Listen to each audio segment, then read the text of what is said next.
Joining us now, great friend of the show, Kyle Kondik, managing editor over at Larry Sabato's Crystal Ball. Also author of a great book. Let's put this up there on the screen. The Long Red Thread, How Democratic Dominance Gave Way to Republican Advantage in U.S. House Elections. We'll have a link to that in the description. Kyle, it's great to see you, my friend. Thanks for joining us. Thanks for having me. Absolutely. So, Kyle, first of all, as we always do with you, let's just do a general check-in, mood of the country. The last thing that we heard from you was, well, the national environment is very bad for Democrats. It seems that seems to relatively be the case. Any updates in your analysis of how things are very likely to go come November? I remember specifically when we last talked. I think maybe it was about a month and a half ago, but the numbers are basically the same as they were back then. That. Joe Biden's approval rating is in the low 40s, disapproval a little over 50. The House generic ballot, which asks folks whether they want to vote for a Democrat or Republican in their local House race, it's relatively close. Republicans have a small advantage, but one little historical quirk of the generic ballot is that it often understates Republicans, which of course is sort of a problem in public opinion in more recent times. But over the longer stretch of history, the generic ballot has routinely underestimated Republicans. And usually if Republicans take a big lead in the House generic ballot polling, it doesn't show up until later in the cycle. So, I feel pretty confident that the Republicans are leading right now in the generic ballot and that, the electoral environment continues to be pretty challenging for Democrats. It's been pretty static for the last many months. So, Kyle, there is one state where Republicans are contemplating giving Democrats a gigantic gift, and that is the state of Missouri. We've been following this race fairly closely. This is an open seat, and there is a robust primary on the Republican side. Previously, the top candidate, at least based on the polling, was former Governor Eric Greitens, who had resigned his governorship in disgrace after actually a series of corruption scandals and facing potential impeachment, but also for the revelation and allegations that he was having an affair with a hairdresser, and even more significantly, that he had blindfolded her and taken a picture of her to use as blackmail against her will. Now we have new allegations which have come out in a sworn affidavit from his ex-wife that he was violent towards her and towards their son. There's a lot more there in terms of sort of psychological and mental abuse as well. And we, in fact, have a new poll out that shows Greitens slipping from the lead. Here's the very latest. Now you have Eric Schmidt leading the pack at 24%, Greitens in second at 21%, and Vicky Hartzler, who's the choice of Josh Hawley and some other elected Republicans, at 19%. So a pretty close three-way race there at the top. I mean, how do you evaluate this poll? Because on the one hand, you look at it and you go, okay, well, Greitens, after those allegations, he's fallen out of the lead. But he's still pretty close in there. I mean, this may even still be within the poll's margin of error. Is it your expectation? How has it gone in previous races when you have a significant scandal like this? Will the standing continue to erode over time? Or does this represent a kind of bottoming out potentially for Eric Greitens? I think that if a scandal like this had happened 10, 20 years ago, you'd say, well, Greitens is most certainly finished. Right. And yet I think that I just don't feel comfortable saying that yet at this point, even though there's this accumulation of really, really horrible allegations against Greitens. And, the former President Trump has sort of toyed with the idea of endorsing Greitens. Now, Trump's endorsement is not, the silver bullet for these candidates. I think we've seen that there have been some Trump-endorsed candidates recently who have been who have been struggling, but it does seem to still be considering the possibility of doing that. Look, you have these large multi-candidate fields. Greitens, of course, despite being disgraced, is a former governor, and so he does sort of have a kind of a built-in name identification advantage. And there's no runoff, and so in a big multi-candidate field, you get 25-30% of the vote. That could be enough to win the nomination. I personally still think that if Greitens got nominated, he'd still win the general election, but it would be, a huge headache for national Republicans who probably would have to spend on his behalf because would be such a weaker candidate in the general election compared to other Republicans. And then, of course, if he wins, they'd have to deal with Greitens in their caucus, which would be another headache for Republican Senate leadership. How would you handicap his odds, though? Because there was some polling, even before these latest scandals, that seemed kind of hopeful for some of the Democrats in the race. We've interviewed Lucas Kuntz here, who has a good profile. He's a military veteran. He's got a very populist sort of tone and plans for the state and for what he would do in the Senate. So do you think that if Greitens was the nominee, Missouri's a very red state at this point, but do you think Democrats might have a shot at it? I think you'd at least have to keep the door cracked open to the possibility of a Democratic upset if Greitens were the nominee. I wouldn't say that if any of these other candidates were the nominee. And so that's the fear for Republicans, is they just don't want to have to deal with that when they otherwise have a lot of credible targets to try to win the Senate back in November. Kyle, one of the things we've been trying to look at is the Trump effect within all of this. We've just had that rally down in Georgia where we see that Trump is 100% fixated on Stop the Steal. Georgia voters don't appear to feel that way whenever it comes to Governor Kemp. Now he's had to unendorse Mo Brooks for departing from him on Stop the Steal. I mean, what do you think that the Trump effect of this Stop the Steal obsession could have in terms of downward pressure on Republican chances in an already such favorable environment?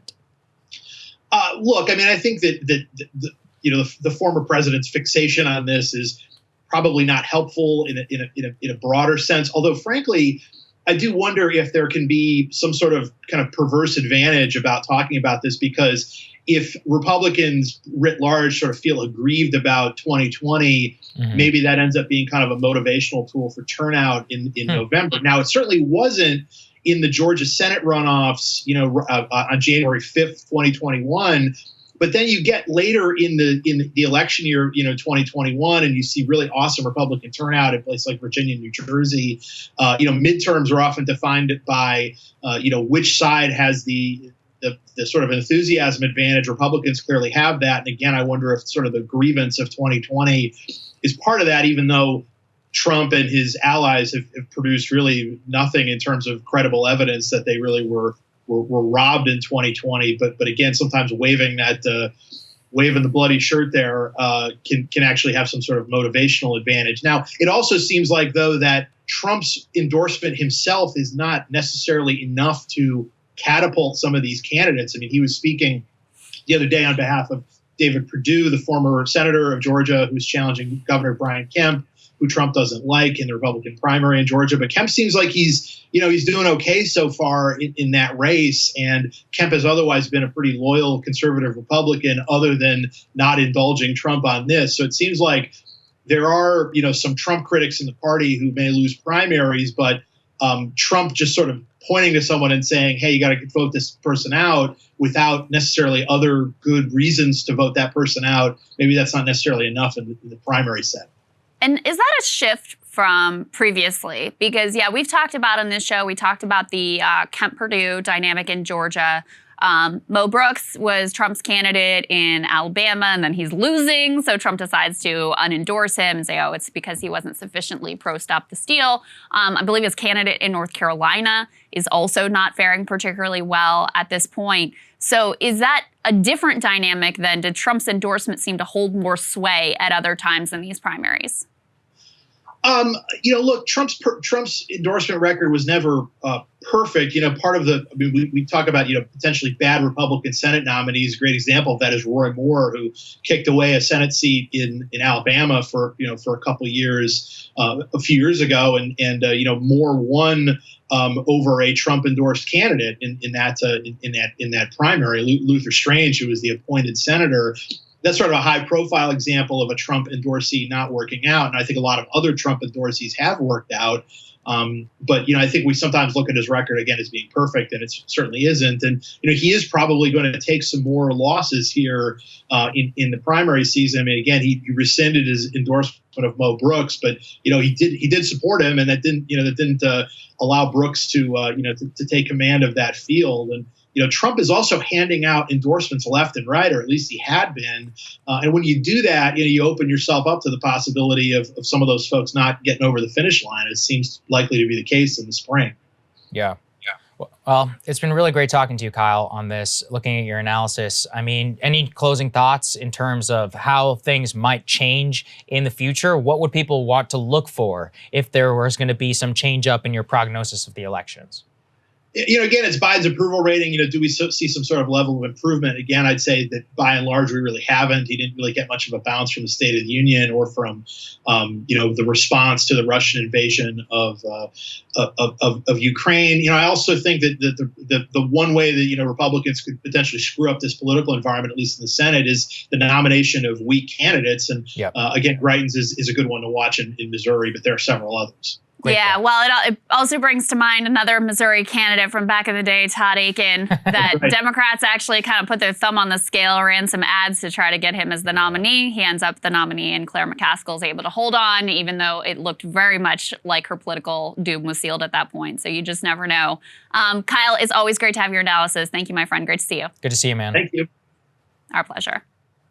Thank you guys so much for watching. We really appreciate it, as always. It's a fun time in order to try and do the news. We mentioned yesterday about how you have to dance around these Trump comments to make sure your channel doesn't get taken down. Look, you guys are the only ones that we can rely on at this time. Things are really heating up in terms of the censorious environment. We're going to be talking over the weekend about Chris Hedges and what happened to him. This is insane. I mean, the man's entire catalog is removed within a span of minutes, and he's been canceled, from contemporary discourse. Ask yourself if that can happen to a Pulitzer Prize winning journalist. That can happen to any of us. So thank you all for your support. It's what keeps us going, and it gives us the lack of fear in order to produce the news exactly the way that we think it should be. And we thank you all so much for your support and for watching us. Love you guys. Have a wonderful day. We'll have some great content for you tomorrow, and we'll be back with a full show on Thursday. See you then.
Hey guys, thanks so much for watching. That's right. Just as a reminder, you can become a premium subscriber today. Watch the full show completely uncut, our reactions to each other's monologues. You get to listen to it. You get to ask us questions, all that good stuff. Link is right there in the description or at breakingpoints.com. Best of all, great way to say screw you to the mainstream media.